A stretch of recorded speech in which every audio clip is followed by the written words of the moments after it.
Hello guys, good evening. So today, the third day ng pagpasyal natin sa hospital. Dahil nga kahapon nagpa-check up ako regarding dun sa MRI result na lumabas. And yun dun sa buto ko naman, dito sa paa, okay naman siya, hindi naman siya cancerous, hindi naman siya talagang concerning na kahit ako natakot ako, nabahala din kahit papaano na akala ko kailangan siyang operahan. Yung third day na natin ng pagbalik sa hospital para naman sa therapy, and binigyan ako ng 5 sessions para sa paa ko kasi nga may tumubong buto at saka enlargement, and sabi ng doktor based daw to sa genetics, habits, walking habits, sa sapatos, and then minsan din pwede rin siya makuha sa pagiging overweight. Aray ko.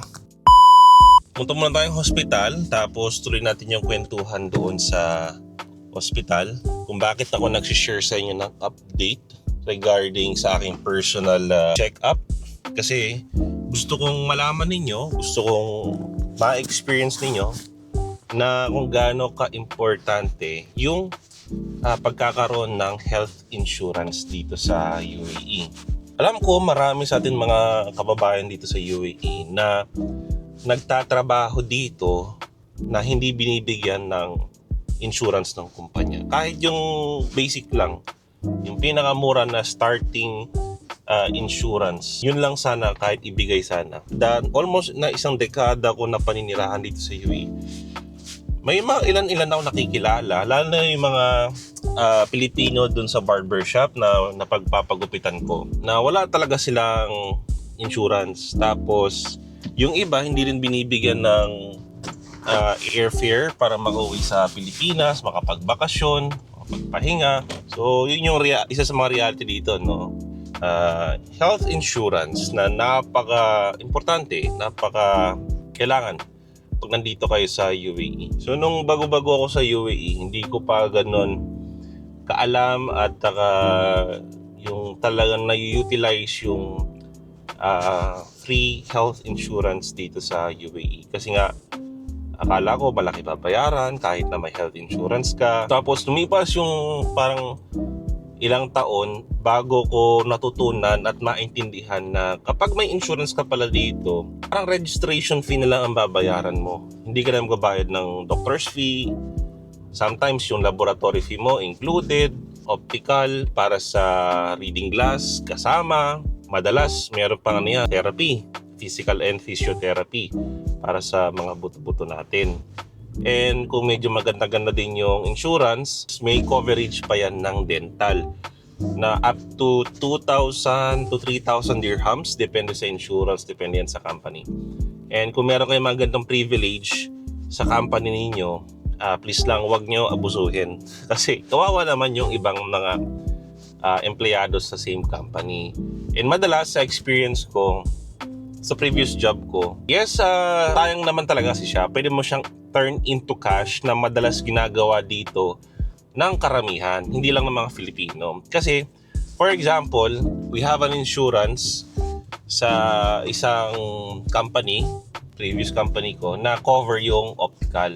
Ang coverage nun is they can provide you health checkup sa mata at saka able to purchase reading glass with a certain amount of or within do sa budget na 800 dirhams as per the insurance policy.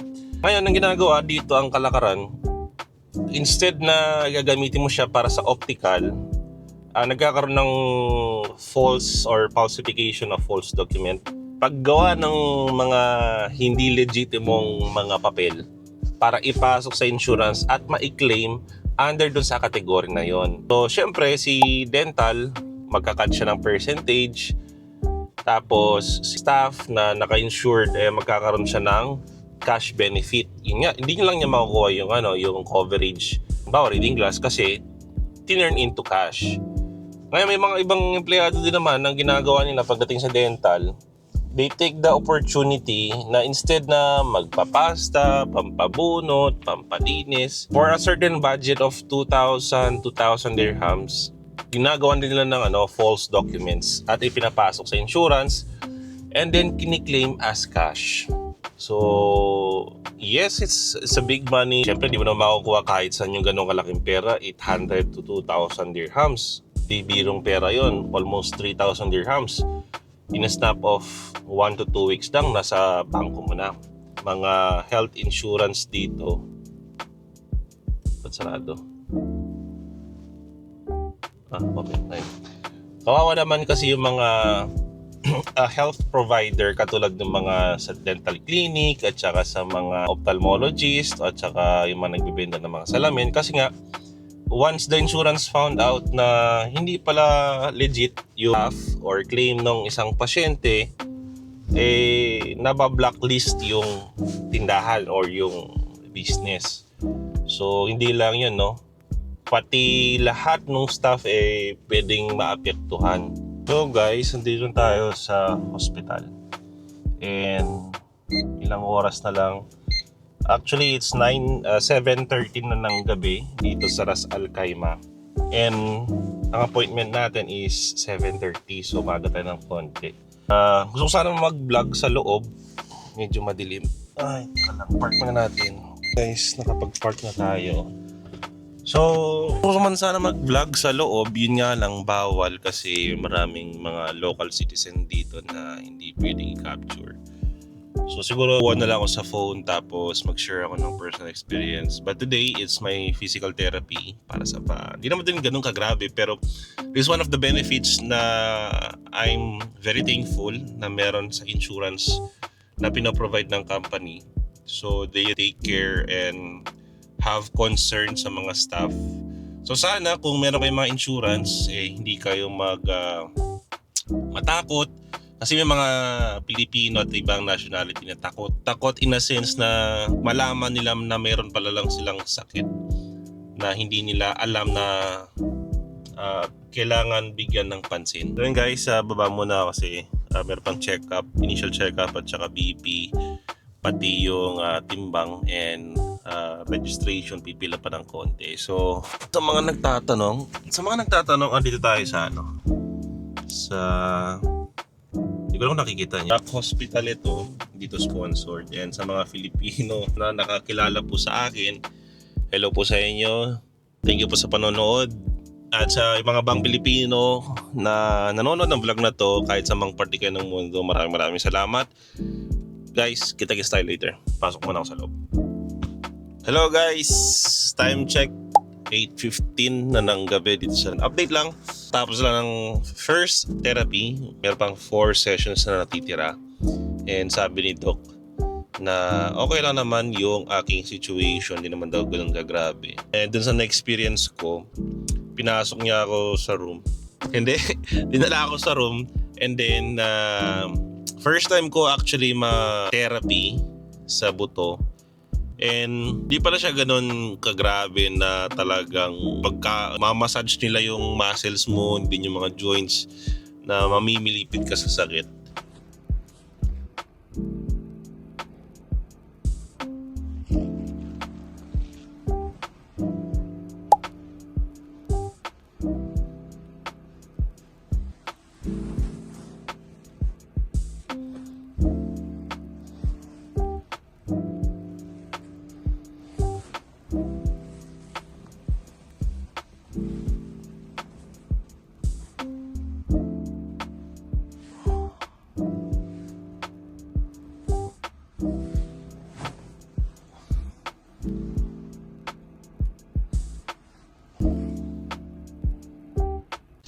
So ang ginawa niya sa akin, dinala niya ako sa room tapos inintroduce niya kung ano mangyayari and yung mga procedures na gagawin sa akin for the first until the last session.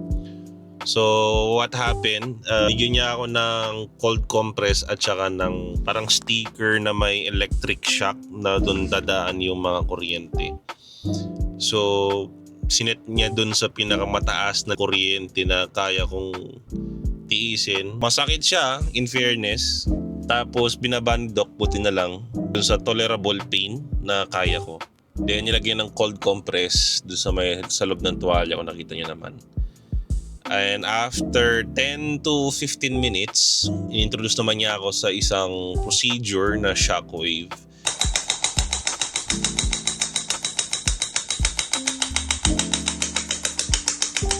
Kita ko eh. Yeah.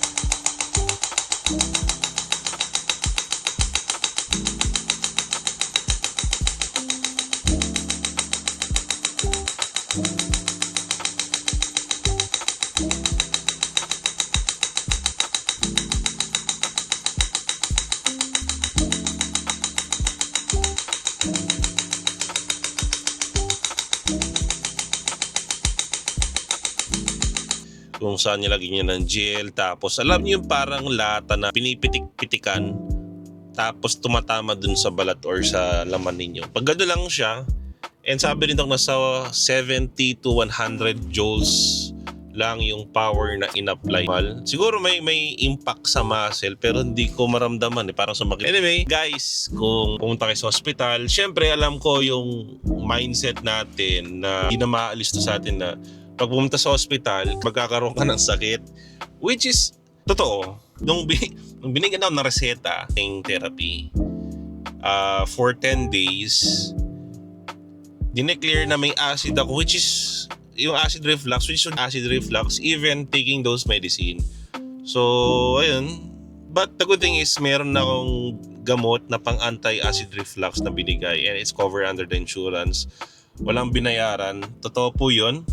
Ang mga insurances dito, kahit very basic lang yung insurance mo, yung gamot, yung consultation, there's some certain tests na talagang wala kang babayaran kahit singkunduling.